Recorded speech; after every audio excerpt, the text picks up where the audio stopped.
Dear students, मैं आपके लिए class 12th CBSE previous years question paper solution series लेकर के आया हूँ।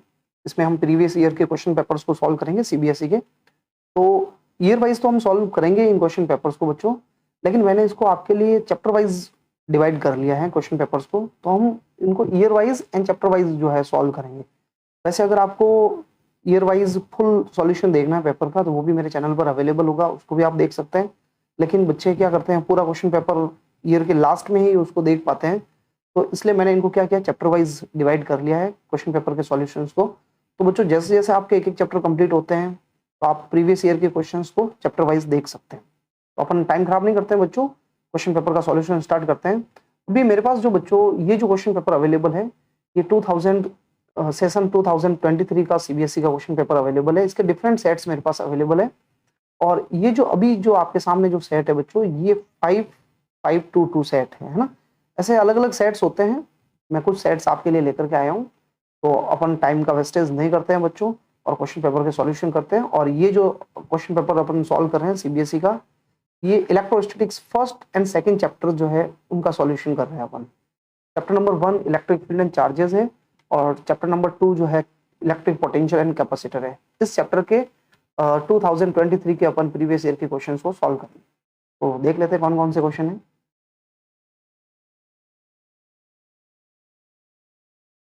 देखिए बच्चों, सबसे पहले आपके सामने जो क्वेश्चन अवेलेबल होगा वो यहाँ पर, अगर मैं इसको देखूं, ऑब्जेक्टिव में कोई है नहीं। सेक्शन ए जो था, सेक्शन ए जो है उसके अंदर ऑब्जेक्टिव क्वेश्चंस है। इसके साथ साथ एसरेशन रीजन के भी क्वेश्चन है। तो एसरेशन रीजन के अंदर बच्चों ये जो क्वेश्चन नंबर 16 है, ये आपके सेकंड चैप्टर से है। तो मैं इसको एक बार रीड कर लेता हूँ क्वेश्चन को। Work done in moving a charge around a closed path in an electric field is always zero. Reason दिया हुआ है electrostatic force is a conservative force. क्या कहना चाह रहा है ये क्वेश्चन कि चार्ज को आप क्लोज पाथ के अंदर मूव करने में जो वर्क कर रहे हो इलेक्ट्रोस्टैटिक्स फील्ड के अंदर, इलेक्ट्रिक फील्ड है, इलेक्ट्रिक फील्ड के अंदर एक चार्ज को आप क्लोज पाथ के अंदर जो है मूव कर रहे हो, तो ये जो वर्क होगा बच्चों, वो वर्क की वैल्यू क्या होगी आपके, जीरो होगी। ये क्वेश्चन कह रहा है। ये तो दिया हुआ आपको एक्सेलरेशन। अब इसका जो रीजन दिया हुआ है, ये कहा हुआ कि इलेक्ट्रिक फील्ड जो है वो कंजर्वेटिव नेचर का, इलेक्ट्रिक फील्ड या इलेक्ट्रिक फोर्स कंजर्वेटिव नेचर का। बच्चों इसमें एक्सेलरेशन भी सही है और रीजन भी सही है, और ये रीजन एक्सेलरेशन को करेक्ट एक्सप्लेन कर रहा है। तो इसका जो आंसर होगा वो ए होगा, क्योंकि ए देखिए बच्चों क्या कह रहा है, A both acceleration and reason are true and reason R is correct explanation of acceleration. अब जो एक्चुअली कंजर्वेटिव जो फील्ड होते हैं बच्चों, उनके अंदर अपन जो वर्क करते हैं वो वर्क पाथ पे डिपेंड नहीं करता है। जो वर्क पाथ पे डिपेंड नहीं करता, वो only initial and final position पे डिपेंड करता है। तो आपने ये जो वर्क किया है पूरा, ये जो क्लोज पाथ के अंदर जो ये पूरा वर्क किया है, उसमें इनिशियल पॉइंट भी वही होगा, चार्ज को ले जाने में जो वर्क किया है, और फाइनल पॉइंट भी यही होगा। इसलिए टोटल जो वर्क हो गया वो जीरो हो गया। तो कंजर्वेटिव फील्ड में ऐसा हो सकता है, नॉन कंजर्वेटिव फील्ड में वर्क जीरो नहीं होता है। जैसे फ्रिक्शन फोर्स है, उसमें आप अगर क्लोज पाथ में अगर वर्क करोगे, आप जाओगे फिर उसके बाद वापस आओगे, तो ये वर्क जो है जीरो नहीं होगा फ्रिक्शन के केस के अंदर। लेकिन यहाँ पर इलेक्ट्रिक फील्ड कंजर्वेटिव है, इसलिए वर्क जीरो होगा। तो इसका जो आंसर होगा बच्चों ए होगा। नेक्स्ट क्वेश्चन देखिए बच्चों, अब नेक्स्ट जो क्वेश्चन आपको अवेलेबल होगा वो है 30 क्वेश्चन, 30 नंबर, क्वेश्चन नंबर 30 देख लेते हैं इसको। ये क्वेश्चन क्या कहना चाह रहा है, two charged conducting spheres of radius A and B. ये 3 नंबर का क्वेश्चन आया था बच्चों। A and B are connected to each other by a wire, find the ratio of electric fields at their surfaces. तो अब ये question क्या कहना चाह रहा है, देखिए ये 2 स्फीयर्स है। एक बार इसको मैं थोड़ा सही कर लेता हूँ काम को। देखिए बच्चों, ये एक स्फीयर है आपके लिए, और ये एक और स्फीयर है। अब ये जो पहला वाला जो स्फीयर है, इसकी रेडियस तो है ए, और ये जो दूसरा वाला स्फीयर है इसकी रेडियस है बी, ठीक है। और इन दोनों स्फीयर्स के ऊपर चार्ज पड़ा होगा। मान लो इसके ऊपर Q1 चार्ज है, और इस स्फीयर के ऊपर कितना चार्ज है बच्चों, Q2 चार्ज है। अच्छा, इन दोनों स्फीयर्स को आपने एक वायर के थ्रू कनेक्ट कर लिया। ऑब्वियसली एक स्फीयर से दूसरे स्फीयर की तरफ चार्ज फ्लो होगा। हमें इलेक्ट्रिक फील्ड का रेशियो निकालना है। इसका इलेक्ट्रिक फील्ड मान लो E1 है, और इसका जो इलेक्ट्रिक फील्ड है वो कितना है बच्चों, E2। हमें इलेक्ट्रिक फील्ड का रेशियो निकालना है। लेकिन जब एक स्फीयर से दूसरे स्फीयर की तरफ चार्ज फ्लो होता है बच्चों, तो तब तक चार्ज फ्लो होता है जब तक दोनों के पोटेंशियल्स इक्वल नहीं हो जाए। तो मान लो इन दोनों के पोटेंशियल्स इक्वल हो गए V1 एंड V2, तो यहाँ पर कनेक्ट करने के केस में आपको हमेशा याद रखना है बच्चों, जब भी दो स्फीयर्स को आप कनेक्ट कर लेते हो, दो बॉडीज को कनेक्ट कर देते हो, तो उनका चार्ज फ्लो होगा, और ये चार्ज का फ्लो तब तक होगा जब तक दोनों का पोटेंशियल इक्वल नहीं हो जाए। तो फर्स्ट वाले जो स्फीयर है पोटेंशियल होगा उसका K Q1 upon R1, R की जगह इसकी रेडियस दी हुई A, तो यहाँ मैं A रख लेता हूँ, KQ/R फॉर्मूला। अच्छा, दूसरे स्फीयर का पोटेंशियल कितना होगा V2, K Q2 upon R की जगह इसकी रेडियस है B, K से K कट जाएगा बच्चों, तो Q1 अपॉन Q2 मेरे पास क्या आ गया, Q1 अपॉन Q2। इस Q2 को आप नीचे भेज लेना, ये वाला जो Q2 है इसको नीचे भेज लेना, और इस A को अपन ऊपर भेज लेंगे, A को ऊपर भेज लेंगे, A upon B। Q1 upon Q2 जो मेरे पास आ गया है वो A अपॉन B आ गया। अच्छा, इससे फायदा क्या हुआ बच्चों, तो अब हम इलेक्ट्रिक फील्ड का रेशियो निकालना है। तो स्फीयर फर्स्ट और स्फीयर सेकंड का इलेक्ट्रिक फील्ड मैं एक बार आपके लिए फॉर्मूला लिख लेता हूँ। फर्स्ट वाला जो स्फीयर है उसका इलेक्ट्रिक फील्ड कितना होगा, K Q1 upon R square, है ना, फॉर्मूला याद होना चाहिए। R की जगह फर्स्ट वाले स्फीयर की रेडियस है A स्क्वायर, और दूसरे वाले स्फीयर का इलेक्ट्रिक फील्ड क्या होगा बच्चों, E2 equal to K Q2 upon उसकी रेडियस है B, तो B स्क्वायर। अब इन दोनों का अपन को एक दूसरे में डिवाइड कर लेना है। हाँ, E1 डिवाइडेड बाय E2, तो E1 की वैल्यू है बच्चों K Q1 upon A square, और इसकी वैल्यू है K Q2 upon B square. K से K कट गया, अभी B स्क्वायर जो होगा ये तो ऊपर चला जाएगा, और Q1 के नीचे मैं क्या लिख लेता हूँ, Q2 को, Q1 अपॉन Q2, ठीक है बच्चों। और ये जो B स्क्वायर ऊपर गया है इसके अपॉन में कौन रह जाएगा, A स्क्वायर। अब देखो हमें क्वेश्चन ने चार्ज अवेलेबल कराया नहीं है, इसलिए मैं Q1 और ये जो Q2 है इन दोनों की वैल्यू रख रहा हूँ मैं। तो Q1 अपॉन Q2 की वैल्यू जो इक्वेशन नंबर 1 देखिए बच्चों, इस इक्वेशन नंबर 1 से वैल्यू पुटअप कर लेते हैं, A upon B square upon A square. ये B से B कट जाएगा और ये A से A कट जाएगा। तो एक्चुअली हमारे पास जो फाइनली जो इलेक्ट्रिक फील्ड का जो रेशियो आएगा E1/E2 वो आ जाएगा B अपॉन A। ये इस क्वेश्चन का आंसर है।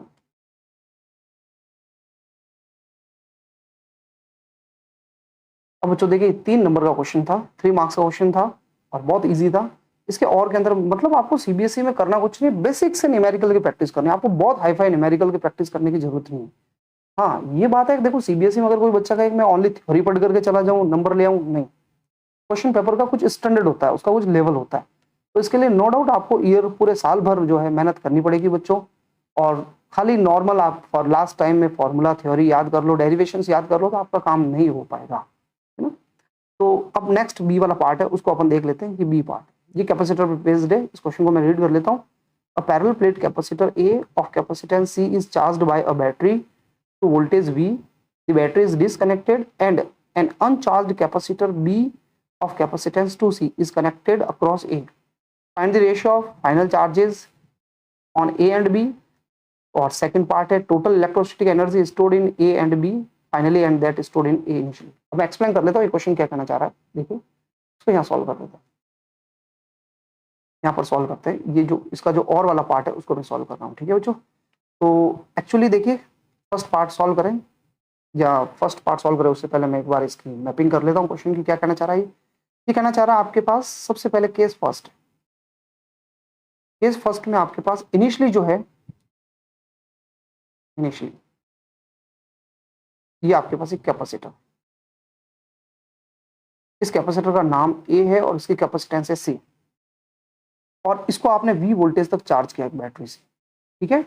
और एक आपके पास एक दूसरा कैपेसिटर भी है बच्चों, ये दूसरा कैपेसिटर, इस कैपेसिटर का नाम है बी और इसकी कैपेसिटेंस है 2C, और इसको आपने चार्ज नहीं किया था, तो इसका जो इनिशियल वोल्टेज है, इसका जो वोल्टेज है सेकंड वाले का वो 0 है, V2 0 कह देता हूं मैं, और इसको जो फर्स्ट वाले को चार्ज किया V1 उसका वोल्टेज है V। ये तो इनिशियल की सिचुएशन है।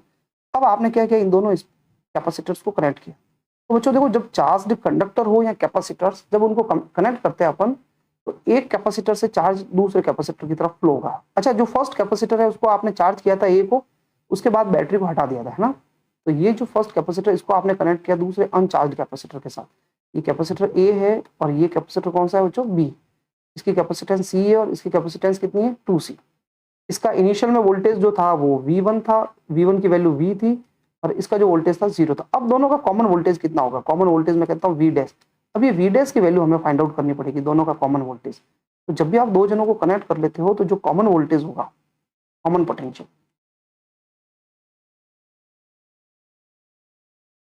उसका फॉर्मूला ये है V डैश का, C1V1 plus C2V2 upon C1 plus C2। अच्छा, C1 C2 ये जो वैल्यूज है कैपेसिटर्स की है, दोनों कैपेसिटर की। C1 फर्स्ट वाले कैपेसिटर की वैल्यू है कैपेसिटेंस की C, और V1 फर्स्ट वाले कैपेसिटर का इनिशियल वोल्टेज है वो है V। ऊपर मैंने लिख लिया, आप यहाँ पे देख सकते हैं, ये देखिए यहाँ पर फर्स्ट वाले कैपेसिटर का वोल्टेज मैंने लिख लिया। सेकंड वाले कैपेसिटर की कैपेसिटी है 2C और सेकंड वाले कैपेसिटर का वोल्टेज है बच्चों 0 अपॉन C1 की वैल्यू है C और C2 की वैल्यू है 2C। सॉल्व करने के बाद क्या आएगा बच्चों,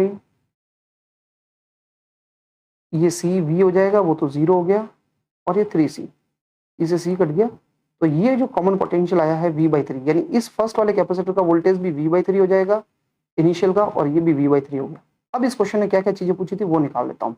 सबसे पहले पूछा हमें चार्ज का रेशियो निकालना है। बच्चों देखो, जब U2 सीरीज में चार्ज इक्वल होता है, लेकिन वो तब होता है जब आपके दो कैपेसिटर बैटरी से कनेक्टेड हो। पर ये फर्स्ट वाला कैपेसिटर चार्ज था, इसने दूसरे को चार्ज दिया है, तो ऑब्वियसली दोनों के चार्ज के अमाउंट अलग अलग होंगे, Q1 और Q2। तो चार्ज का फॉर्मूला निकालना, Q is equal to CV formula होता है। तो फर्स्ट वाले कैपेसिटर का चार्ज होगा Q1, वो फर्स्ट वाले कैपेसिटर की कैपेसिटेंस C, और फर्स्ट वाले कैपेसिटर का जो वोल्टेज है V/3 मल्टीप्लाई कर, और सेकेंड वाले कैपेसिटर का जो चार्ज होगा उसकी कैपेसिटेंस है 2C। भाई चार्ज का Q is equal to formula CV पढ़ा है आपने, वही फॉर्मूला अप्लाई कर रहा हूँ मैं, और वोल्टेज इसका है V/3 आफ्टर कनेक्शन, है ना। कनेक्ट करने के बाद वोल्टेज दोनों का V/3, लेकिन कैपेसिटेंस अलग अलग है। तो इनके चार्जेस का क्या रेशियो होगा बच्चों, डिवाइड कर दो, Q1/Q2 इक्वल टू, डिवाइड करोगे इसमें C से C कट जाएगा, V/3 से V/3 कट जाएगा, और 1:2 आंसर। ये फर्स्ट पार्ट का आंसर। सेकंड पार्ट में एनर्जी का रेशियो पूछा था। तो देखो बच्चों, इनिशियल एनर्जी जब आपने दोनों को कनेक्ट नहीं किया था, तो फर्स्ट वाले कैपेसिटर की एनर्जी निकालनी और सेकंड वाले कैपेसिटर की एनर्जी निकालनी। अब आप देख लीजिए, मैं डायग्राम बता देता हूँ। ये देखिए केस फर्स्ट, इसमें जो फर्स्ट वाला कैपेसिटर है इसका वोल्टेज तो V है और इसका वोल्टेज 0, कैपेसिटेंस C और 2C। तो इनिशियल में दोनों की एनर्जी कैसे निकालेंगे हम, फर्स्ट की एनर्जी होगी हाफ CV²। फर्स्ट का इनिशियल में है ना वोल्टेज V था, इनिशियल में केस फर्स्ट में वोल्टेज V था, और सेकंड का वोल्टेज 0 था, इसलिए एनर्जी 0 होगी। तो इनिशियल में दोनों कैपेसिटर के मिला के एनर्जी होगी हाफ CV²। अब फाइनल के अंदर, फाइनल इनिशियल में खाली ओनली A के पास ही एनर्जी थी, B के पास नहीं थी। फाइनल के अंदर एनर्जी निकालनी है तो दोनों कैपेसिटर की निकालनी पड़ेगी, A की एनर्जी और फिर B की एनर्जी। और एनर्जी के लिए सिंपल सा फॉर्मूला है बच्चों, हाफ CV²। फर्स्ट वाले कैपेसिटर की एनर्जी निकाल देते हैं, हाफ C वोल्टेज C है, और सॉरी कैपेसिटेंस C है फर्स्ट वाले कैपेसिटर की, और वोल्टेज है V/3। सेकंड वाले कैपेसिटर की एनर्जी निकालने, हाफ C की जगह कैपेसिटेंस है 2C, और वोल्टेज है V/3 का स्क्वायर, V/3 का। देखें बच्चों क्या कॉमन आ रहा है, हाफ C और ये V/3 का स्क्वायर, V/3 का स्क्वायर V²/9 हो जाएगा, ये कॉमन आ जाएगा, V²/9, V²/9 हो जाएगा। पीछे क्या बच गया, एक तो यहाँ पर तो रह जाएगा 1 और प्लस, और यहाँ पर ये 2 रह जाएगा, है ना। 1 + 2 3 होता है, 3 से ये 9 कट जाएगा बच्चों, और यहाँ पे 3 रह जाएगा। तो ये जो एनर्जी हो गई है CV²/3 और 2 मिलकर के मल्टीप्लाई होकर के 6 हो जाएगा बच्चों। ये फाइनल एनर्जी आई। अब इस क्वेश्चन ने आपको पूछा फाइनल और इनिशियल एनर्जी का रेशियो पूछा, है ना। तो इनिशियल एनर्जी कितनी आई थी बच्चों, तो यहाँ पर देखिए इनिशियल एनर्जी आई थी हाफ CV², और फाइनल एनर्जी आई CV²/6। तो इनका रेशियो निकालना है, तो अपन रेशियो निकाल देते हैं। Now final to initial ratio पूछा है ना बच्चों। तो फाइनल एनर्जी तो थी CV², CV²/6, और ये है CV²/2 यानी हाफ CV²। 2 से ये डिवाइड हो गया, 3 हो गया, CV² से CV² पूरा कट गया, कुल मिलाकर के बच्चों 1/3 आ गया, तो आंसर रेशियो जो आएगा वो आपका आएगा 1:3 क्या आंसर। नेक्स्ट अगला न्यूमेरिकल देख लेते हैं, अपन अगला क्वेश्चन देख लेते हैं। अब जो देखिए हम क्वेश्चन नंबर 32 सॉल्व कर रहे हैं। नेक्स्ट जो क्वेश्चन है वो 32 है। 2023 के पेपर में एक डेरिवेशनल क्वेश्चन आया था। बहुत इजी क्वेश्चन है। 32 के अंदर दो पार्ट है, ए और बी। तो फर्स्ट ए वाले पार्ट की जो है उसके भी 3 पार्ट्स है, तो इसको मैं रीड कर लेता हूँ। Use Gauss law to obtain an expression for the electric field due to an infinitely long thin straight wire with uniform linear charge density lambda. तो ये बहुत इजी डेरिवेशन वाला क्वेश्चन है, तो इसको मैं यहाँ पे सॉल्व कर लेता हूँ। देखिए बच्चों, आपको गॉस लॉ का यूज करके इलेक्ट्रिक फील्ड फाइंड आउट करना है एक लीनियर चार्ज वायर की वजह से। तो ये मैं एक वायर बना देता हूँ आपके लिए।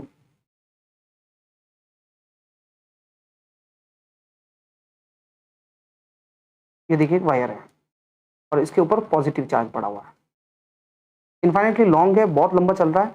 और ये इसका सेंटर ओ है और ओ से आर डिस्टेंस पर एक पॉइंट पी है। पॉइंट पी पर इलेक्ट्रिक फील्ड फाइंड आउट करना है, जिसकी सेंटर से डिस्टेंस कितनी आर। इसके लिए मैं क्या करूंगा, इस वायर के ऊपर दो छोटे छोटे एलिमेंट्स लेंगे। ये एलिमेंट लिया ए पॉइंट पे, इसकी लेंथ तो डीएल है बच्चों, एलिमेंट की लेंथ डीएल है। और यहाँ से सेंटर से जो ये इसकी डिस्टेंस है, लोकेशन है इसकी, वो एल है। सेम एक और एलिमेंट लो पॉइंट बी पर, इसकी लेंथ भी डीएल है और ये जो है ओरिजिन से ये भी कितना दूर है, एल डिस्टेंस पर। ठीक है। अब बच्चों देखो, ये जो एलिमेंट है, ऊपर वाला जो एलिमेंट है, इसकी वजह से जो इलेक्ट्रिक फील्ड होगा उसकी डायरेक्शन किधर होगी, तो इसको पी से ज्वाइन कर दो।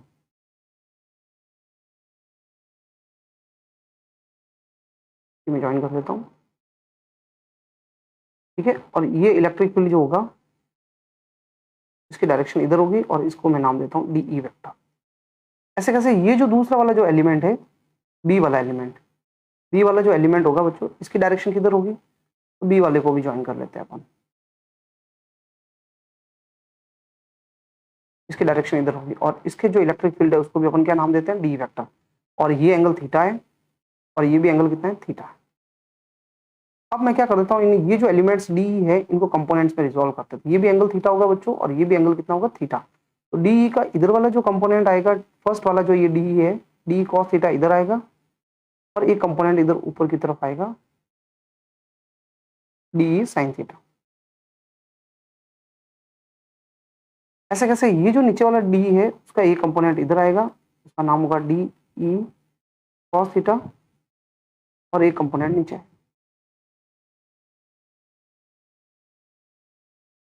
D E sine theta. अब बच्चों, ये जो साइन थीटा वाले कंपोनेंट है ये एक दूसरे को कैंसिल कर लेंगे क्योंकि अपोजिट में, और ये वाले जो कंपोनेंट है दोनों, ये दोनों ऐड हो जाएंगे क्योंकि एक ही डायरेक्शन में। तो रिजल्टेंट इलेक्ट्रिक फील्ड जो आएगा वो इस डायरेक्शन में आएगा, वायर के परपेंडिकुलर आएगा, यानी जो रिजल्टेंट इलेक्ट्रिक फील्ड की डायरेक्शन होगी वो इधर होगी, है ना। ये डायग्राम आपको बनाना है। अब ये तो हो गई डायरेक्शन की बात। ये जो आपने निकाला है वो क्या निकाला, इलेक्ट्रिक फील्ड की डायरेक्शन। ये फर्स्ट पार्ट है बेटा। जो ए वाला 32 का जो ए है उसका हम फर्स्ट पार्ट कर रहे हैं। ठीक है। अब ये आपने डायरेक्शन निकाल, अब हमें इलेक्ट्रिक फील्ड का मैग्नीट्यूड फाइंड आउट करना है। तो मैग्नीट्यूड फाइंड आउट करने के लिए अभी तक हमने डायरेक्शन निकाली थी इलेक्ट्रिक फील्ड की, अब हम मैग्नीट्यूड निकाल। तो देखिए, मैं आपके सामने एक स्ट्रेट वायर बना देता हूँ। यहाँ पर मेन चीज ये मैग्नीट्यूड निकालना। ये वायर है, इसके ऊपर कौन सा चार्ज पड़ा हुआ है, पॉजिटिव चार्ज। वैसे वायर इन्फाइनेटली लॉन्ग है बच्चों, लेकिन मैंने इसके एल लेंथ को कंसीडर किया।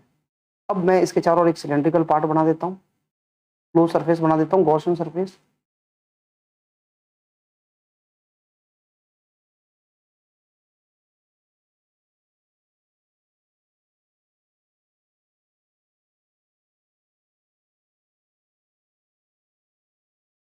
ये लाइन खींच लेते हैं, स्ट्रेट लाइन, और ये एक स्ट्रेट लाइन खींच लेते हैं अपन।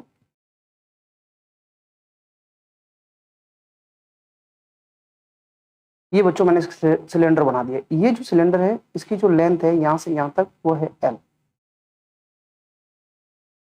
और ये इसका सेंटर ओ है यहाँ पर वायर का, जो एल लेंथ ली हमने, और ये जो रेडियस है वो आर है। और आर डिस्टेंस पर ही हमें पॉइंट पी पे क्या फाइंड आउट करना है, इलेक्ट्रिक फील्ड फाइंड आउट करना है।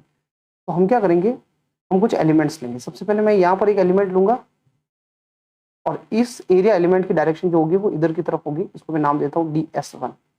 और इलेक्ट्रिक फील्ड जो होगा बच्चों वो भी इस पॉइंट पे इसी डायरेक्शन में होगा। अभी मैंने बता दिया इलेक्ट्रिक फील्ड जो है वो वायर के परपेंडिकुलर होगा। आप चाहो तो लैंग्वेज लिख सकते हो, यहाँ पर जो आपने ये अभी निकाला था इसके पास में आप थोड़ी सी लैंग्वेज लिख सकते हो कि इलेक्ट्रिक फील्ड विल बी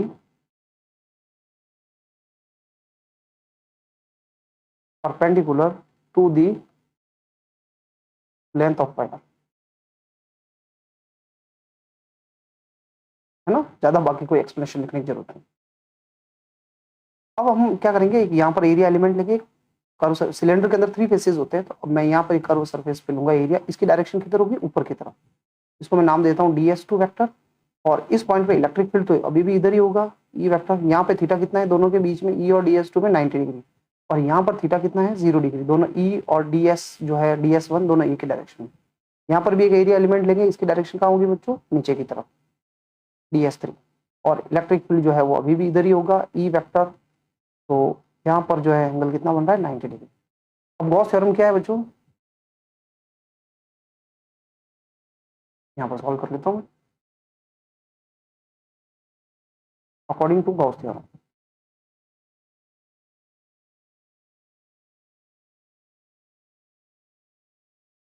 देखो गॉस थ्योरम का स्टेटमेंट कहता है कि जो इलेक्ट्रिक फ्लक्स होता है passing through any closed surface, E vector dot ds vector will be equal to sigma Q upon epsilon not.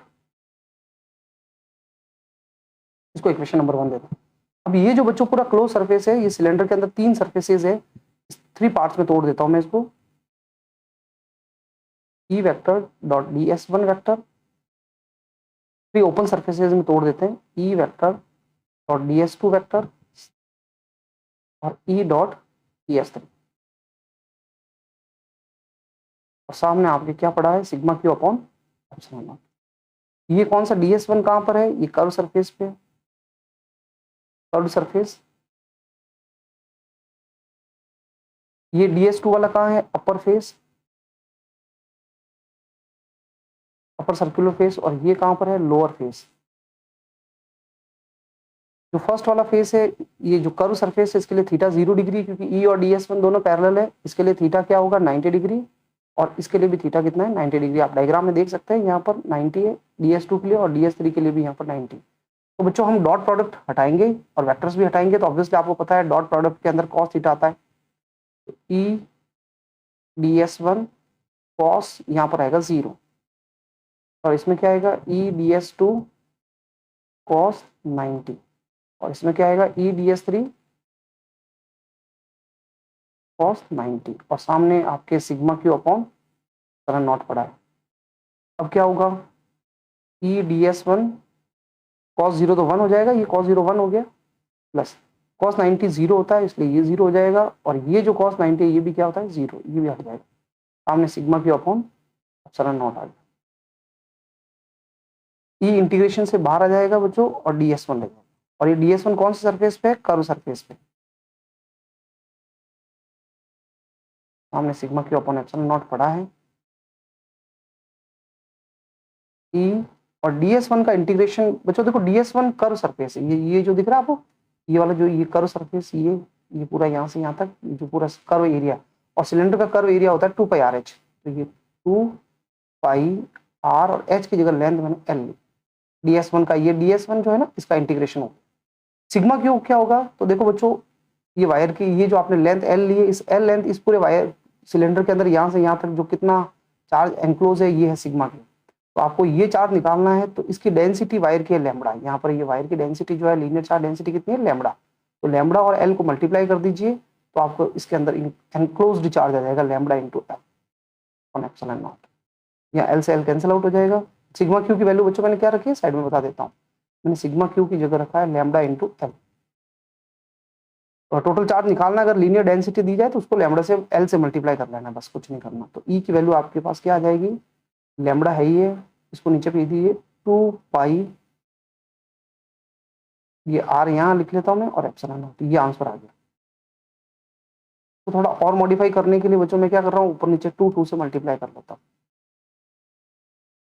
Is equal to, ये 2 यहाँ लिख लिया मैंने, लैम्बडा, और ये 2 और ये 2 कितना हो जाएंगे, 4 पाई एप्सिलॉन नॉट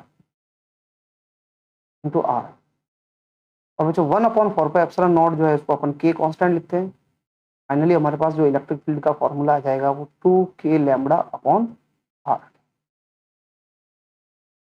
ये हो गया। अब इस क्वेश्चन का एक और सेकंड पार्ट दिया हुआ है, वो देख लेते हैं। अब बच्चों देखिए इसका सेकंड पार्ट हम सॉल्व कर रहे हैं। सेकंड पार्ट क्या है मैं आपके लिए एक बार रीड कर लेता हूँ। An infinitely long positively charge straight wire has a linear charge density lambda. ऊपर वाले क्वेश्चन से रिलेटेड वैसे ही। An electron is revolving in a circle with a constant speed v such that the wire passes through the center and is perpendicular to the plane of circle. Find the kinetic energy of electron in term of magnitude of its charge and linear charge density lambda of the wire. बहुत simple सा question है। देखिए बच्चों ये wire है, वही wire, उसकी linear density lambda है, पॉजिटिवली चार्ज वायर है लैम्बडा डेंसिटी का। और इस वायर के जो परपेंडिकुलर है एक इलेक्ट्रॉन रिवॉल्व कर रहा है, ठीक है ना। एन इलेक्ट्रॉन, ये देखो यहाँ पर आया हुआ इलेक्ट्रॉन रिवॉल्व कर रहा है। तो ये मैं इसके चारों ओर एक सर्कल बना देता हूँ और ये यहाँ पर एक इलेक्ट्रॉन है जो इसके चारों ओर जो है रिवॉल्व कर रहा है। अब बच्चों देखिए ये जो इलेक्ट्रॉन है जब भी सर्कुलर कोई भी चार्ज पार्टिकल सर्कुलर मोशन कर रहा है इसका मतलब उसके सेंटर की तरफ सेंट्रीपिटल फोर्स लग रहा है। और यहाँ पर ऑब्वियसली सेंट्रीपिटल फोर्स जो है इस वायर का जो इलेक्ट्रिक फील्ड है उसकी वजह से लगेगा। तो बहुत बेसिक सी बात है बच्चों कि कोई भी सर्कुलर मोशन करता है तो हमें पता है कि उसके ऊपर कौन सा फोर्स लगता है, सेंट्रीपिटल फोर्स mv²/r। और ये जो इक्वल होगा इलेक्ट्रिक फोर्स के इक्वल होगा Q × E। mv²/r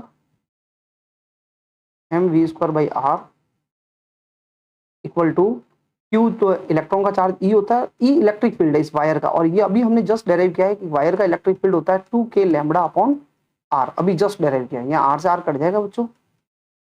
अब मैं क्या करने वाला हूँ, काइनेटिक एनर्जी बनानी है मुझे, तो इस 2 को मैं क्या करूंगा नीचे भेज दूंगा, तो ये 1/2 हो जाएगा mv² इक्वल टू, और यहाँ पर क्या रह गया मेरे पास E, k की जगह हम वापस 1/4πε0 लिख लेते हैं और ये लैम्बडा पड़ा है बच्चों, ठीक है ना। तो फाइनली काइनेटिक एनर्जी जो मेरे पास आई है E × λ/4πε0, ये काइनेटिक एनर्जी आ गई है, ठीक है ना। अब इस क्वेश्चन का नेक्स्ट जो पार्ट है वो क्या कह रहा है, देखिए draw a graph of kinetic energy as a function of linear charge density lambda. यानी काइनेटिक एनर्जी और लैम्बडा में ग्राफ बनाना है। तो काइनेटिक एनर्जी जो है वो प्रोपोर्शनल है लैम्बडा के, ऑब्वियसली ग्राफ कैसा आएगा बच्चों, स्ट्रेट लाइन आएगा। काइनेटिक एनर्जी है और ये लैम्बडा है और इनके बीच में जो ग्राफ आएगा वो कैसा आएगा, स्ट्रेट लाइन। बहुत सिंपल सा क्वेश्चन था। अब हम इसके और वाले पार्ट पे आते हैं।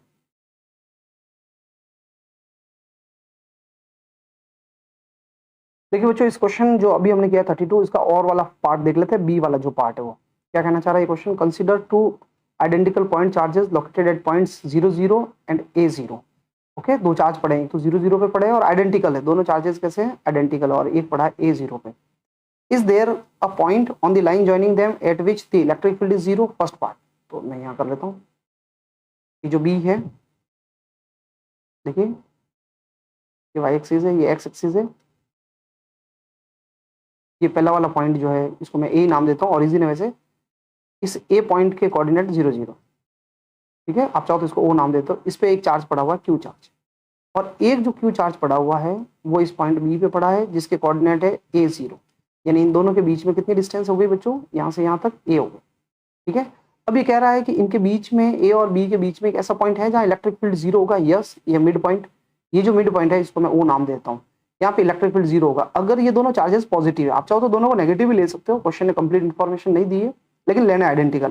तो जो फर्स्ट वाला जो चार्ज है ए वाला, उसकी वजह से इलेक्ट्रिक फील्ड इधर होगा E A, और E A कितना होगा, ए वाला चार्ज का इलेक्ट्रिक फील्ड। तो बच्चों देखो ये डिस्टेंस A/2 है और ये भी A/2 है, मिड पॉइंट है इसलिए।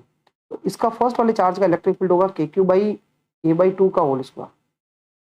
और जो बी वाला जो ये चार्ज है, बी वाले चार्ज की वजह से जो इलेक्ट्रिक फील्ड लगेगा ओ पे, वो बाहर की तरफ लगेगा EB, और उसका इलेक्ट्रिक फील्ड कितना होगा, तो बी का भी इतना ही होगा KQ, यही होगा सेम KQ, और डिस्टेंस इसकी A/2 का स्क्वायर। अच्छा अब नेट फील्ड निकालना, ओ पर नेट, नेट तो ये दोनों अपोजिट है, अपोजिट है तो इलेक्ट्रिक फील्ड माइनस करना पड़ेगा। ओ पर रिजल्टेंट इलेक्ट्रिक फील्ड निकालना, तो EA में से क्या माइनस करना पड़ेगा, EB, और ये दोनों इक्वल है, कैंसिल आउट हो जाएंगे और 0। तो इसका मतलब yes there is a point between them, yes there is a point, और ये कौन सा पॉइंट है, mid point between them, where electric field is zero, electric field is zero. अब इसने जो सेकंड पार्ट क्या पूछा है उसको देख लेते हैं। सेकंड, ये तो फर्स्ट था, सेकंड पार्ट देख लेते हैं। ये पहला क्वेश्चन है बच्चों, बी का फर्स्ट पार्ट है, फर्स्ट का फर्स्ट कर लिया, सेकंड पार्ट क्या कहना चाह रहा है देख लेते हैं। Is there a point on the line joining them at which electric potential is zero, justify your answer for each case. अच्छा, अब इन दोनों चार्जेस के बीच में एक ऐसा पॉइंट भी होगा क्या जहां इलेक्ट्रिक फील्ड जीरो होगा, इलेक्ट्रिक फील्ड जीरो होगा इन दोनों के बीच में। ये जो दोनों चार्जेस है, ये यहाँ से यहाँ तक, इनके बीच में कोई ऐसा पॉइंट होगा कि जहाँ इलेक्ट्रिक पोटेंशियल जीरो हो, इलेक्ट्रिक फील्ड तो जीरो हो गया, सॉरी, इलेक्ट्रिक पोटेंशियल जीरो करना है इनके बीच में, इलेक्ट्रिक पोटेंशियल। तो इलेक्ट्रिक पोटेंशियल जीरो करना है बच्चों, तो ये पॉसिबल नहीं है। क्यों? क्योंकि दोनों चार्जेस या तो पॉजिटिव है या दोनों नेगेटिव है। इलेक्ट्रिक पोटेंशियल जीरो होने के लिए एक चार्ज होना चाहिए पॉजिटिव और एक चार्ज क्या होना चाहिए, नेगेटिव, तब मिड पॉइंट या कहीं पर जीरो होता। और यहाँ ऐसी सिचुएशन है नहीं, दोनों ही चार्जेस या तो पॉजिटिव है या क्या है, नेगेटिव। तो अपन लिखेंगे no, there is no point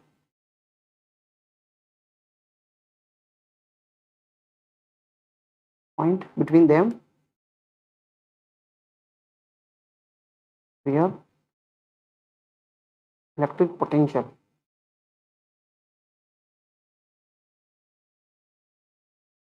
is zero. कोई ऐसा पॉइंट नहीं है। अब देखिए नेक्स्ट जो है अगला पार्ट क्या, सेकंड पार्ट। बच्चों अब हम क्वेश्चन नंबर 32 का सेकंड पार्ट करेंगे। तो इसका जो सेकंड पार्ट है, मतलब बी का सेकंड पार्ट करेंगे। तो देख लेते हैं ये क्या कहना चाह रहा है बी का second part. State the significance of negative value of electric potential energy of a system of charges. बच्चों नेगेटिव एनर्जी, पोटेंशियल एनर्जी का क्या मीनिंग होता है, इसका क्या सिग्निफिकेंस होता है। तो ये जो सेकंड पार्ट है इसका मैं आंसर लेता हूँ। The negative potential energy,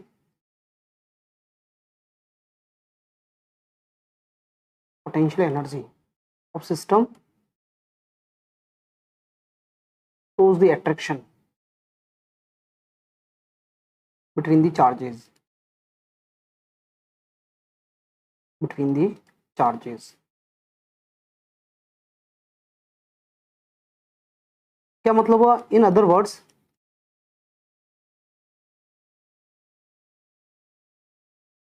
the system is bound, the system is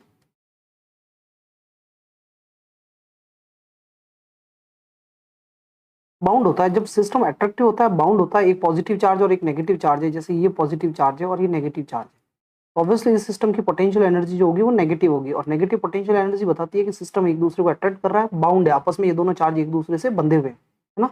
इससे ज्यादा भी अगर चार्जेस हो और पूरे सिस्टम की टोटल नेगेटिव पोटेंशियल एनर्जी आती है तो ये रिप्रेजेंट करेगा कि वो सिस्टम जो है अट्रैक्टिव सिस्टम है। अब बच्चों इस क्वेश्चन का नेक्स्ट पार्ट देख लेते हैं। Three charges are placed at the corners of an equilateral triangle ABC of side 2 meter as shown in figure। ये इक्विलेटरल ट्रायंगल है जिसकी साइड कितनी है बच्चों, 2 metre. Calculate the electric potential energy of system of 3 charges. अपन को इसकी potential energy निकालनी थी। ये डायग्राम में एक बार वापस से यहाँ नीचे बना देता हूँ या इस साइड बना देता हूँ।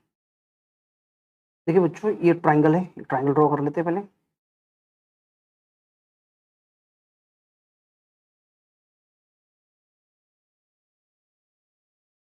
ये ट्रायंगल है, ये पॉइंट ए है, ये पॉइंट बी है और ये पॉइंट सी। यहाँ पर एक चार्ज पड़ा हुआ है Q1 इक्वल टू, Q1 की वैल्यू आपको दी हुई बच्चों यहाँ पर देखिए 4 माइक्रोकुलाम प्लस 4 माइक्रोकुलाम। और यहाँ पर एक दूसरा चार्ज पड़ा हुआ है, यहाँ पर Q1 तो था ही था, यहाँ पर एक दूसरा चार्ज पड़ा हुआ है Q2। Q2 की वैल्यू आपको माइनस में दी हुई है। यहाँ देखिए ये कितनी दी हुई है, यहाँ पर -4 माइक्रोकुलाम। और तीसरा वाला चार्ज जो है वो C यहाँ पर पड़ा है, C पर Q3, और इसकी जो वैल्यू दी हुई है हमें 2 माइक्रोकुलाम। 2 माइक्रोकुलाम, माइक्रो मतलब होता है बेटा 10⁻⁻⁶, और इसकी जो साइड है वो 2 मीटर है।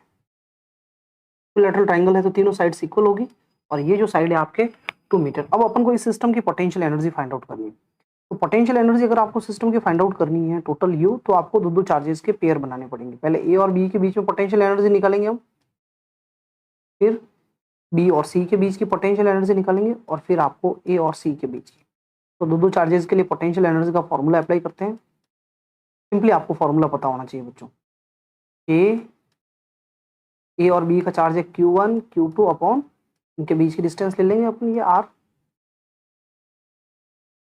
फिर दूसरा चार्ज है K, ये बी और सी के बीच की निकालनी है आपको, तो बी का चार्ज है ये -4 माइक्रोकुलाम, और इसका जो चार्ज है वो 2 माइक्रोकुलाम है। इसका चार्ज ये Q2 है, Q2 इंटू Q3, और बीच में डिस्टेंस इनकी भी कितनी R। और तीसरा जो चार्ज का सिस्टम है कि ए और सी का ए का चार्ज है Q1, सी का चार्ज है Q3 अपॉन R। अब बच्चों अपन को इनकी सबकी वैल्यूज पुटअप करनी है। देखिए मैं वैल्यूज पुटअप कर लेता हूँ। U इक्वल टू के, तो के है बच्चों। अब Q1 ऊपर आप देख सकते हैं, बार बार ट्रायंगल दिखाने की जरूरत नहीं। Q1 की वैल्यू प्लस की 4 माइक्रोकुलाम, 4 माइक्रो मतलब 10⁻⁻⁶। और Q2 जो है बच्चों -4 माइक्रोकुलाम है, -4 माइक्रो मतलब 10⁻⁻⁶। और अपॉन में डिस्टेंस R जो है वो 2 मीटर है, ये पहला हो गया। फिर प्लस, फिर अब यहाँ पर ये दूसरा वाला जो है ये फाइंड आउट कर लेते हैं अपन। इसकी वैल्यू कितनी होगी, के मैं यहाँ लिख लेता हूँ नीचे, के इसकी वैल्यू जो होगी Q2 की वैल्यू है -4 इंटू 10⁻⁻⁶। और Q3 जो चार्ज है बच्चों Q3 उसकी वैल्यू है 2 माइक्रोकुलाम, 2 इंटू 10⁻⁻⁶। और डिस्टेंस अभी भी 2 है, प्लस। और थर्ड वाले चार्ज की मैं यहाँ एनर्जी लिख लेता हूँ के। Q1 की वैल्यू है बच्चों 4 माइक्रोकुलाम, और Q3 की वैल्यू जो ये Q3 है ना, Q3 की वैल्यू है 2 माइक्रोकुलाम, 2 इंटू 10⁻⁻⁶। और अपॉन में डिस्टेंस यहाँ पर कितनी है 2। अब बच्चों इनको सबको अपन को सिंप्लीफाई करना है। तो देखिए सिंप्लीफाई कैसे करेंगे हम टोटल एनर्जी यू निकालने के लिए। देखिए बच्चों यहाँ पर ये 2 से ये 2 कट गया, 4 कट गया, और ये 4 और 2 मिलकर 8 हो गए, तो माइनस का 8K इंटू 10⁻⁻⁶, और -6 कितनी होगी, -12। यहाँ पर बच्चों ये 2 से 2 कट गया, तो ये हो गया माइनस का 4K इंटू 10⁻⁻12। फिर यहाँ पर ये 2 से ये 2 कट गया, तो ये प्लस का 4K इंटू 10⁻⁻12। तो एक्चुअली आपके पास जो u की वैल्यू आएगी -8 और -4 -12, ये सॉरी 4 से 4 कट कर लीजिए, कुल मिला के माइनस का 8K इंटू 10⁻⁻12। -8 K की वैल्यू होती है 9 इंटू 10⁻⁹ और इंटू 10⁻⁻12। फाइनली बच्चों आपके जो पोटेंशियल एनर्जी U की वैल्यू आएगी ये 72 और 10⁻72, 10⁻9 में से 12 पावर गई बच्चों, तो -3 रह जाएगी जूल। ये पोटेंशियल एनर्जी आपके सिस्टम के आगे। और नेगेटिव पोटेंशियल एनर्जी आई है, ऑब्वियसली ये नेगेटिव पोटेंशियल एनर्जी शो करेगी सिस्टम जो है वो अट्रैक्टिव है, सिस्टम बाउंड सिस्टम है। कैसा सिस्टम है, बाउंड।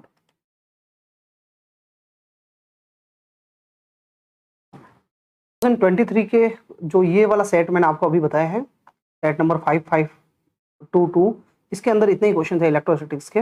इसके बाद अगर नेक्स्ट अपन मेरे पास एक और सेट अवेलेबल है, ये जो सेट है इसका नाम है, इस सेट का जो नाम है बच्चों 5523, ठीक है ना। ये वाला जो सेट है इसके अंदर भी कुछ इलेक्ट्रोस्टैटिक्स के क्वेश्चन है, अपन देख लेते हैं कौन कौन से क्वेश्चन है। तो इसके अंदर अगर सेक्शन ए की मैं बात करूं बच्चों, तो सेक्शन ए के अंदर ये जो क्वेश्चन नंबर 9 दिख रहा है, आप पहले 7th नंबर देख लेते हैं। ये जो 7th वाला क्वेश्चन है ये इलेक्ट्रोस्टैटिक्स का क्वेश्चन है, an electric dipole of dipole moment P, ये क्वेश्चन नंबर है 7th, ठीक है।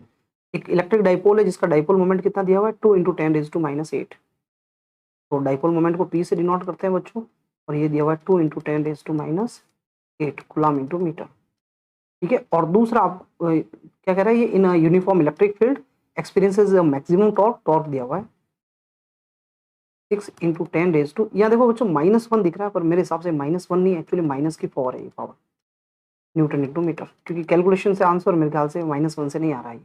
The magnitude of electric field is, electric field का मैग्नीट्यूड निकालना था। एक बार मैं क्वेश्चन वापस रिपीट कर लेता हूँ। एक इलेक्ट्रिक डाइपोल है जिसका डाइपोल मोमेंट दिया हुआ है, और इसको यूनिफॉर्म इलेक्ट्रिक फील्ड के अंदर रखा हुआ है, और उस पर मैक्सिमम टॉर्क, ये डाइपोल जिसका डाइपोल मोमेंट दिया हुआ है और मैक्सिमम टॉर्क इतना लग रहा है, और हमें इलेक्ट्रिक फील्ड ई कैलकुलेट करना है। तो मैक्सिमम टॉर्क का जो फॉर्मूला होता है बच्चों पीई होता है, वैसे तो होता है पीई साइन थीटा, पर मैक्सिमम जब कहा जाए तो ये थीटा की वैल्यू 1 हो जाएगी, ये थीटा हमारे 1 हो जाएगा, तो इसलिए जो टॉर्क होगा वो होगा पीई। वैल्यूज पुटअप करें, टॉर्क की जो वैल्यू है बच्चों ऊपर दी हुई है आपको 6 इंटू 10⁻⁻4, पी की वैल्यू दी हुई है 2 इंटू 10⁻⁸, और ई की वैल्यू हमारे पास नहीं अवेलेबल है, ये 2 से ये 6 कट जाएंगे, 3 रह जाएंगे, तो ई की वैल्यू कितनी आ जाएगी बच्चों 2 इंटू ये 10⁻4 पावर -4 पावर -8 पावर से जाएगी, तो -4 रह जाएगी, और ये अपॉन में जब -4 पावर को भेजोगे बच्चों तो ये ऊपर जाएगी तो +4 हो जाएगी। ई इज इक्वल टू हो जाएगा, सॉरी ये 2 की जगह 3 है ना, डिवाइड करने पे 2 से अपने 6 को डिवाइड किया 3 आया था, तो ये 3 इंटू 10⁻⁴ वोल्ट अपॉन मीटर, ये इलेक्ट्रिक फील्ड का यूनिट है।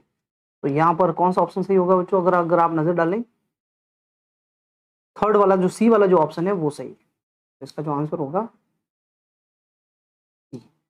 नेक्स्ट देखिए बच्चों, एक 9th वाला क्वेश्चन है, इसको मैं रीड कर लेता हूँ। Point charge Q not is moving along a circular path of radius a with a point charge minus q at the center of the circle. The kinetic energy of q naught is, तो बिल्कुल easy question है, 9th वाला question.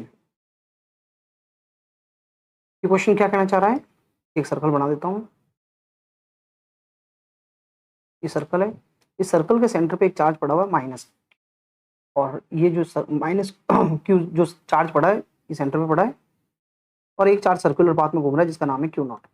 ठीक है, और हमें इसकी system की काइनेटिक एनर्जी निकालनी है। ये क्वेश्चन ऑलरेडी मैं बता चुका हूँ, जब सर्कल में कोई घूमेगा तो उस पर सेंट्रीपिटल फोर्स लगेगा, तो सेंट्रीपिटल फोर्स का फॉर्मूला जो होता है वो mv²/r होता है। आर की जगह इसकी रेडियस जो है वो ए दी हुई है। अब बच्चों यहाँ पर दो चार्ज है तो इनके बीच में इलेक्ट्रिक फोर्स भी लग रहा है, कुलाम फोर्स, इसका फॉर्मूला होता है k(q1q2)/r। तो फर्स्ट वाला चार्ज जो है बच्चों माइनस क्यू है, लेकिन हम क्यू ही रखेंगे, नेगेटिव, और एक चार्ज पॉजिटिव है, अट्रैक्शन बता रहा है, तभी ये चार्ज इससे बाउंड होगा और इसके चारों ओर सर्कुलर मोशन करेगा। और दूसरा चार्ज है क्यू नॉट, और डिस्टेंस कितनी, a², कुलाम फोर्स का फॉर्मूला। ए से ये कट जाएगा, तो काइनेटिक एनर्जी पूछिए तो मैं यहाँ पर हाफ से मल्टीप्लाई कर लेता हूँ इसको mv² को, तो इधर भी मुझे हाफ से मल्टीप्लाई करना पड़ेगा, k(q)(q0)/a। अब वैसे तो आंसर आ गया है बच्चों, लेकिन हमें जो k की वैल्यू पुटअप करनी है, तो ये काइनेटिक एनर्जी आ चुकी है मेरे पास, हाफ, k की वैल्यू है 1/4πε0 कैपिटल Q Q0/a। तो फाइनली ये जो काइनेटिक एनर्जी आपके पास आई है, कैपिटल Q Q0/8πε0a, ये आ गया। तो ये कौन सा ऑप्शन है देख लेते हैं एक बार, बी। डी नहीं है, डी में a² आ रहा है, तो बी वाला ऑप्शन है इसका आंसर, है बी। नेक्स्ट क्वेश्चन देखते हैं बच्चों। तो बच्चों अब हम नेक्स्ट प्रॉब्लम देखते हैं। देखिए 18 नंबर क्वेश्चन जो है वो इलेक्ट्रिक फील्ड का है, इलेक्ट्रोस्टैटिक्स का है। 18 नंबर क्वेश्चन क्या है, एसेलेरेशन रीजन है, ये हम ऑलरेडी कर चुके हैं बच्चों, इसलिए वापस करने की जरूरत नहीं है। Work done in moving a charge around a closed path in an electric field is always zero. तो हमने देखा था कि चार्ज को क्लोज पाथ में मूव करते हो इलेक्ट्रिक फील्ड के अंदर तो वर्क जीरो होता है। उसका रीजन क्या है, इलेक्ट्रिक फोर्स जो होता है वो कंजर्वेटिव नेचर का होता है, तो ऑलरेडी हम कर चुके हैं। अगर नेक्स्ट क्वेश्चन देखें अपन, यहाँ पर और क्वेश्चन मिल नहीं रहे। सेक्शन सी के अंदर देखिए ये क्वेश्चन 28 क्वेश्चन है, ये हम ऑलरेडी कर चुके हैं। क्या क्वेश्चन है देखिए 28, टू चार्ज कंडक्टिंग स्फीयर्स, ये ऑलरेडी हम कर चुके हैं, उस सेक्शन के अंदर आ चुका था। जो पहले वाला जो सेट किया था ना हमने, उस सेट के अंदर ये क्वेश्चन ऑलरेडी था, तो वहां पर अपन ने किया हुआ है, इसको वापस डिस्कस नहीं करते हैं इसको। अगर और क्वेश्चन अगर अपन देखें तो ये देखिए बच्चों, ये 33 क्वेश्चन है, ये हम ऑलरेडी कर चुके हैं। गॉस थ्योरम का एक इन्फिनिटली लॉन्ग वायर था, उसकी वजह से अपन इलेक्ट्रिक फील्ड निकाला था, और ये न्यूमेरिकल भी किया था हमने, इलेक्ट्रॉन रिवॉल्व कर रहा था उसके अराउंड, और ये ग्राफ काइनेटिक एनर्जी का ये भी हम बना चुके हैं ऑलरेडी। तो कुछ क्वेश्चन सेट से रिपीट हुए, मतलब एज इट इज है दोनों सेट के। जैसे ये वाला जो और वाला क्वेश्चन है ये भी हम कर चुके हैं। काइनेटिक एनर्जी हमने फाइंड आउट की थी सिस्टम की, नेगेटिव आई थी, potential energy sorry. Section E के अंदर बच्चों इलेक्ट्रोस्टैटिक का कोई क्वेश्चन नहीं है, मेरे ख्याल से नहीं है। अब बच्चों देखो मेरे सामने एक दूसरा सेट है, ये जो सेट है इसका नाम है, नंबर है 55441। तो ये जो सेट है इसमें से इलेक्ट्रोस्टैटिक्स का सेक्शन ए में से सबसे पहले ही क्वेश्चन है, फर्स्ट क्वेश्चन है, देख लेते हैं, रीड कर लेते हैं। Two charges Q1 and Q2 are placed at the centers of two spherical conducting shells of radius R1 and R2 respectively. The shells are arranged such that their centers are at d distance apart. The force on Q2 due to Q1 is, force on Q2 बताना है due to Q1। तो बिल्कुल easy question है बच्चों। देखिए ये दो spheres हैं, कंडक्टिंग शेल्स है, एक फर्स्ट ये है, सेकंड ये, ठीक है। ये जो सेकंड वाला ये रहा, देखो बच्चों अब इसकी जो रेडियस है R1 दी हुई है और इसकी रेडियस दी हुई है R2, ठीक है, और इन दोनों के बीच में जो सेपरेशन है, डिस्टेंस है, वो d डिस्टेंस है। अब यहाँ पे R1 R2 रेडियस बहुत कम है, इसलिए अपन रेडियस को हटा ही देते हैं। यहाँ पे इन दोनों स्पेयर्स के सेंटर से डिस्टेंस है d, और दोनों के सेंटर पे दो चार्ज रखे हुए हैं, एक यहाँ पे Q1 रखा, Q2 रखा हुआ। कंडक्टिंग शेल है तो इलेक्ट्रोस्टैटिक इंडक्शन की हेल्प से इनके आउटर सरफेस पे ये चार्ज डेवलप होंगे, और अगर इनकी डिस्टेंस अगर रेडियस के कंपेरेबल होती तो हम कुछ और सोचते, लेकिन यहाँ पर डिस्टेंस बहुत ज़्यादा है, इसलिए ये अगर इसके सरफेस पे जो चार्ज डेवलप होंगे वो भी एज ए बिहेव करेंगे सेंटर पे पड़े, इसलिए अपन इसको क्वेश्चन को ज़्यादा कॉम्प्लिकेटेड नहीं बनाते हैं और इसको सॉल्व करने के लिए अपन सिंपल कूलम्ब फोर्स का फॉर्मूला लगाएंगे K Q1 Q2 upon R square. तो पहला वाला चार्ज है Q1 और दूसरा वाला चार्ज है Q2 और डिस्टेंस जो है D। तो इलेक्ट्रिक फोर्स इनके बीच में आएगा, K की वैल्यू तो होती है 1/4πε0 और ये Q1 Q2 upon D square, ये डिस्टेंस D है, D स्क्वायर। तो बच्चों बिल्कुल सिंपल सा ये न्यूमेरिकल था। एक्चुअली ये डिस्टेंस बहुत ज़्यादा है इनके रेडियस के कंपेरेटिवली, ये जो इसकी रेडियस है R1 और R2 उसके कंपेरेटिवली डिस्टेंस बहुत ज़्यादा है, इसलिए आप इनको एज अ पॉइंट चार्ज की तरह ही बिहेव करेंगे इन स्फीयर्स को। तो बिल्कुल नॉर्मल क्वेश्चन था। अगला अपन न्यूमेरिकल देखते हैं और इलेक्ट्रिक फील्ड का क्वेश्चन मिल नहीं रहा मुझे। ये देखिए 19 नंबर क्वेश्चन है, इससे पहले और कोई देख लेता हूँ बच्चों को हो तो।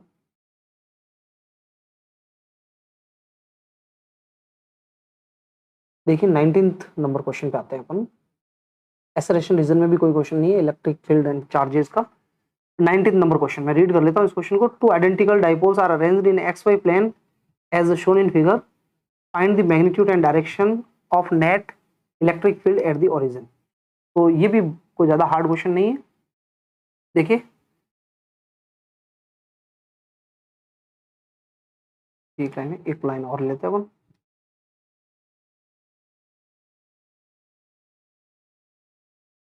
बच्चों देखिए यहाँ पर एक चार्ज पड़ा है, यहाँ पर इस पॉइंट पे जो चार्ज पड़ा है उसकी वैल्यू है +Q। यहाँ पर एक चार्ज पड़ा हुआ है, इस पॉइंट पर चार्ज का नाम है -Q। इस पॉइंट पर भी एक चार्ज है, उसकी वैल्यू है -Q और इस पॉइंट पर जो चार्ज है उसकी वैल्यू कितनी है +Q। ठीक है, ये ओरिजिन O है। अब बच्चों इसको पॉइंट को मैं A नाम देता हूँ, इसको B नाम देते हैं, इसको C नाम देते हैं और इसको क्या नाम देते हैं D।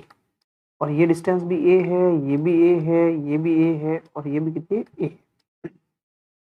अब आपको O पे इलेक्ट्रिक फील्ड फाइंड आउट करना है। तो O पे इलेक्ट्रिक फील्ड फाइंड आउट करना है तो देखिए ये जो फर्स्ट जो नेगेटिव चार्ज होगा इसकी वजह से इलेक्ट्रिक फील्ड बच्चों इस डायरेक्शन में होगा A की वजह से, और B जो होगा B की वजह से इलेक्ट्रिक फील्ड B इसको पॉइंट को रिपेल करेगा, तो B की वजह से ऐसे बाहर की तरफ होगा।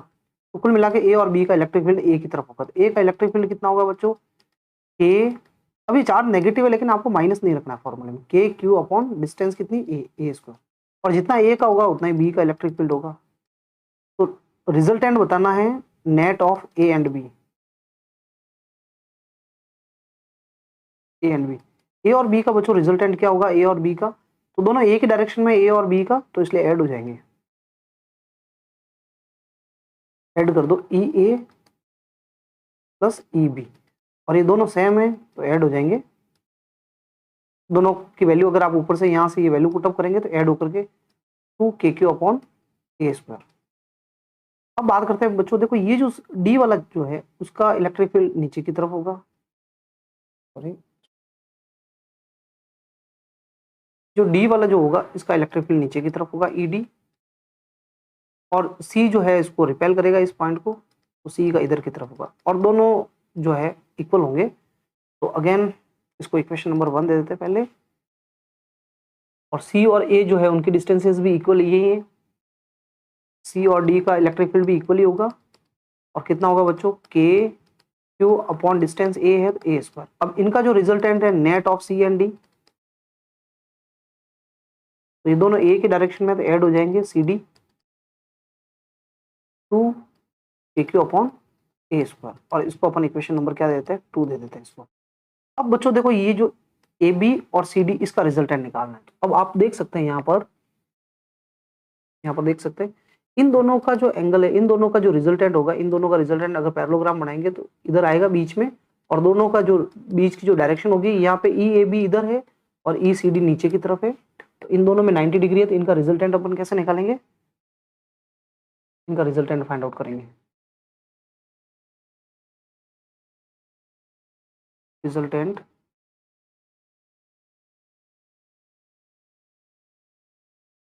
ऑफ EAB एंड ECD, इनका रिजल्टेंट निकालना है बच्चों, जो कि हमारा नेट होगा। कैसे निकालेंगे, सिंपल सा फॉर्मूला है, 11th में हमने पैरेललोग्राम लॉ में डिस्कस किया था वेक्टर एडिशन का। CD EAB का स्क्वायर ECD का स्क्वायर 2 EAB ई सी डी और cos 90, ये cos 90 वाली टर्म जो है वो क्या हो जाएगी, 0। क्या आएगा हमारे पास, ई ए बी का स्क्वायर, और सी डी की जगह मैं ए बी रख लेता हूँ, क्योंकि सी डी और ई बी जो है, देखो ये सी डी का इलेक्ट्रिक फील्ड इक्वेशन 2 और इक्वेशन 1 देखे दोनों एक जैसे हैं, तो इसलिए थोड़ी देर के लिए अपन सी डी की जगह ए बी रख लेते हैं, और ये दोनों ऐड हो जाएंगे, 2 ए बी का स्क्वायर, 2 तो रूट के अंदर हो गया, और ई ए बी रूट से बाहर आ जाएगा, और ई ए बी की वैल्यू कितनी है बच्चों, ई ए बी की वैल्यू इक्वेशन नंबर 1 में पड़ी है 2 k अपॉन ए स्क्वायर, ये आंसर आ गया। के जो है वहाँ, के जो है बच्चों इसकी वैल्यू होती है 1/4 पाई एप्सिलॉन नॉट। ये क्वेश्चन बच्चों सॉल्व हो गया। अब अपन अगर नेक्स्ट देखें, अगर 19 के बाद और कौन सा क्वेश्चन है जो इस चैप्टर से आया हुआ है, तो इस तरीके का क्वेश्चन अब मुझे नहीं मिल रहा है। सेक्शन सी में देखते हैं, अगर सेक्शन सी में भी ऐसा कोई क्वेश्चन नहीं है इलेक्ट्रोस्टैटिक्स का। अब जो सेक्शन डी में आते हैं हम, सेक्शन डी में भी कोई क्वेश्चन नहीं है। सेक्शन ई, सेक्शन ई में इलेक्ट्रोस्टैटिक्स का एक क्वेश्चन है, देख लेते हैं, 34 नंबर क्वेश्चन है। तो मैं एक बार आपके लिए क्वेश्चन को रीड कर लेता हूँ। Electrostatics deals with the study of forces, field and potential arising from static charges. Force and electric field due to a point charge is basically determined by Coulomb's law for symmetric charges configuration. Gauss law, which is also based on Coulomb's law, helps us to find the electric field. A charge system of charges like a dipole experience a force torque in an electric field. Work is required to be done to provide a specific orientation to a dipole with respect to an electric field. Answer the following question. अब first question जो है ये read कर लेते हैं अपन। देखिए बच्चों क्या कहना चाह रहा है ये क्वेश्चन, ऐड तो कर दिया मैंने। Consider uniformly thin conducting shell of radius capital R. ठीक है, एक यूनिफॉर्मली शेल है जिसकी रेडियस कैपिटल आर है। तो आपको पता ही है कोई भी अगर एक शेल है जिसकी रेडियस कैपिटल आर, ये एक शेल है जिसकी रेडियस है कैपिटल आर। ठीक है, और हमें इसके लिए ग्राफ बनाना है 0 से 3r तक। तो ऑब्वियसली 3r तो इसके आउटसाइड ही होगी बच्चों, ये r है, तो ये 3r डिस्टेंस मान लो यहाँ तक है, r है, फिर यहाँ पे एक और r, फिर एक r, 3r डिस्टेंस तक। तो 3r डिस्टेंस तक अपन को ग्राफ प्लॉट करना है। तो ग्राफ एक्चुअली आपने बनाए हुए हैं ग्राफ,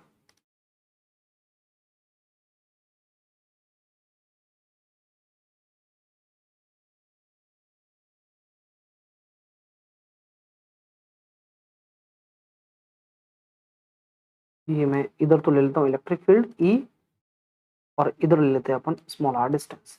यहाँ पे स्मॉल r इक्वल टू क्या है, कैपिटल R। तो आपको पता है बच्चों कि कंडक्टर के अंदर जो है इलेक्ट्रिक फील्ड अंदर 0 होता है, तो अंदर तो कोई ग्राफ आएगा नहीं, E इक्वल टू 0 अंदर, और बाहर आउटसाइड जो है इसके बाद आप भले r इक्वल टू 3r कहीं पर भी जाओ, ये लो r इक्वल टू 3r ले लेता हूँ भले, या भले कितने आगे चलो, इलेक्ट्रिक फील्ड जो है वो रैपिडली फॉल होगा, इस तरीके से फॉलिंग ग्राफ है। तो ये सिंपल सा ग्राफ है। ठीक है, इसके बाद नेक्स्ट क्वेश्चन देखते हैं। ये तो थ्योरेटिकल क्वेश्चन था बच्चों, अगला क्वेश्चन देख लेते हैं। Figure shows the variation of potential V with 1/r for 2 point charges Q1 and Q2, where V is the potential at a distance r due to point charge. Find Q1 by Q2। इस graph को use करके अपन Q1 by Q2 find out करना है। तो बच्चों देखिए हम Q1 Q2 किस तरीके से फाइंड आउट करेंगे। देखो पोटेंशियल का जो फॉर्मूला होता है बच्चों, V इज इक्वल टू होता है KQ by R। KQ by R, इसको अगर मैं थोड़ा सा अलग करके लिखूँ ऐसे, KQ अलग कर लेते हैं और 1/r अलग कर लेते हैं। तो अगर मैं कहूँ आपको V और 1/r में ग्राफ खींचो, तो इसको तो आप y एक्सिस लेट कर दो और इसको x एक्सिस लेट कर दो, तो ये जो है ग्राफ की स्लोप हो जाएगी, क्योंकि आपको पता ही है V जो है, ये देखिए V जो है वो डायरेक्टली प्रपोजल है 1/r, r के तो इन्वर्सली प्रपोजल है, लेकिन 1/r के डायरेक्टली प्रपोजल है। V और 1/r में ग्राफ स्ट्रेट लाइन होगा, तो ये एक्चुअली ग्राफ जो है y equal to mx plus c format में, और ग्राफ की जो स्लोप होगा वो kx रिप्रेजेंट करेगा। ठीक है बच्चों, तो स्लोप का मतलब होता है tan थीटा। तो मैं एक्चुअली आपके सामने देखिए ये ग्राफ है, इसमें ये जो फर्स्ट वाला जो Q1 वाला जो ग्राफ है, ये जो Q1 वाला ग्राफ है, Q1 वाला इस पोटेंशियल की मैं बात करूं फॉर Q1, स्लोप क्या हो गई बच्चों, ये स्लोप जो है, एक बार मैं वापस लिख बता देता हूं आपको।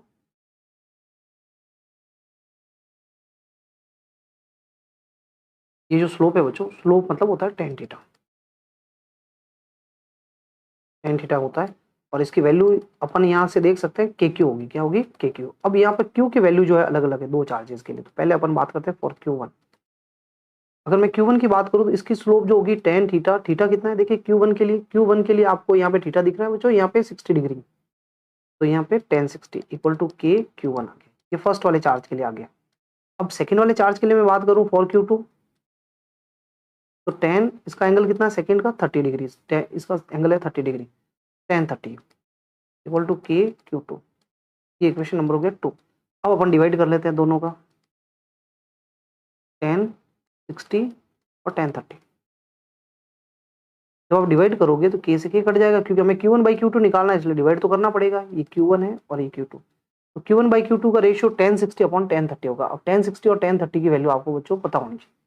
tan 60 की वैल्यू होती है √3 और tan 30 होता है 1/√3, और सामने है Q1 अपॉन Q2, तो ये √3 ऊपर चला जाएगा और 3 से √3 मल्टीप्लाई होकर के कितने हो जाएंगे 3 हो जाएंगे, तो ये 3:1 आंसर आ जाएगा, 3:1। अब देखिए इसका नेक्स्ट पार्ट क्या है।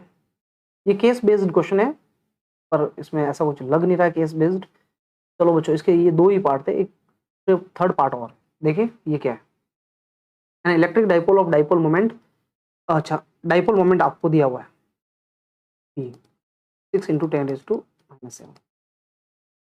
कूलम्ब इंटू मीटर, और यूनिफॉर्म इलेक्ट्रिक फील्ड में रखा हुआ है। इलेक्ट्रिक फील्ड की वैल्यू कितनी है 10⁻⁴ Newton upon coulomb. Such that the dipole moment and the electric field are parallel. Calculate the potential energy of dipole. Electric field और dipole moment दोनों एक दूसरे के पैरेलल है, तो स्टेबल इक्विलिब्रियम की कंडीशन में है, तो पोटेंशियल एनर्जी उस सिस्टम की वैसे तो फॉर्मूला ये है -PE cos थीटा, और थीटा यहाँ 0 डिग्री है तो cos 0 की वैल्यू 1 हो जाएगी, तो इसलिए पोटेंशियल एनर्जी है -PE, P की वैल्यू 6 × 10⁻⁷ और E की वैल्यू 10⁻⁴, तो पोटेंशियल एनर्जी आ जाएगी -6 × 10⁻⁻3 और यूनिट इसका होता है जूल। अब देखिए बच्चों इसमें एक और है, अपॉन में एक सी वाला पार्ट और है, वो देख लेते हैं। ये दोनों सी वाले सेक्शन एक दूसरे के और में, तो इसकी जगह आपको एक थ्योरेटिकल पार्ट दिया गया है।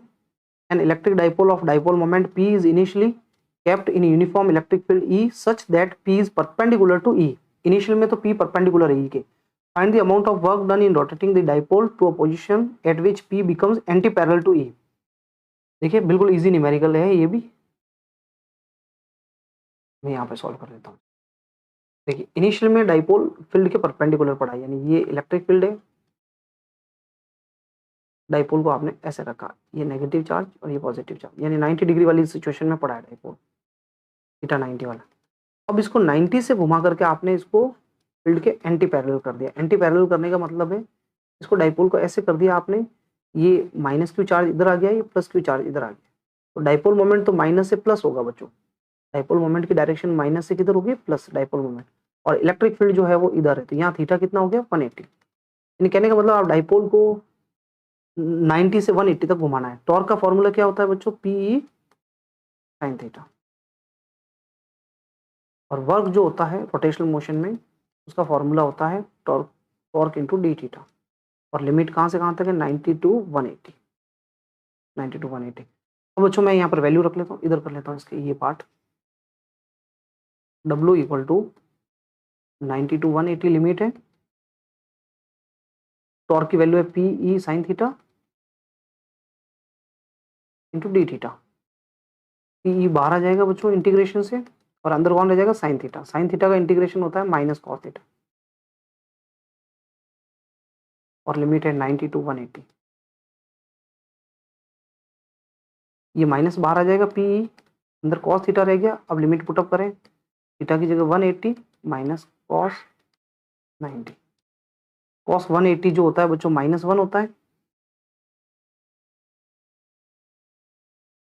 -1 और ये 0, तो -1 और ये प्लस का हो जाएगा +P, तो वर्क जो आ गया बच्चों +P आ गया। तो ये जो है फाइनली हमारे वर्क डन हो गया, उसको 90 से 180 यानी perpendicular to anti parallel position में राउंड रोटेट किया हमने। पहले जो है वो डाइपोल परपेंडिकुलर था और उसको हमने रोटेट किया एंटी पैरेलल टू E। तो बच्चों ये इलेक्ट्रोस्टिक्स के चैप्टर नंबर 1 और चैप्टर नंबर 2 के क्वेश्चन थे जो मेरे पास सेट अवेलेबल थे, और नेक्स्ट जो है ये 2023 का क्वेश्चन पेपर था। इसी तरीके से मैं इलेक्ट्रोस्टैटिक्स के दूसरे क्वेश्चन पेपर को भी आपके सामने सॉल्व करके लाऊंगा। तो आप चैनल पर बने हुए रहें, चैनल को सब्सक्राइब करें। Thank you.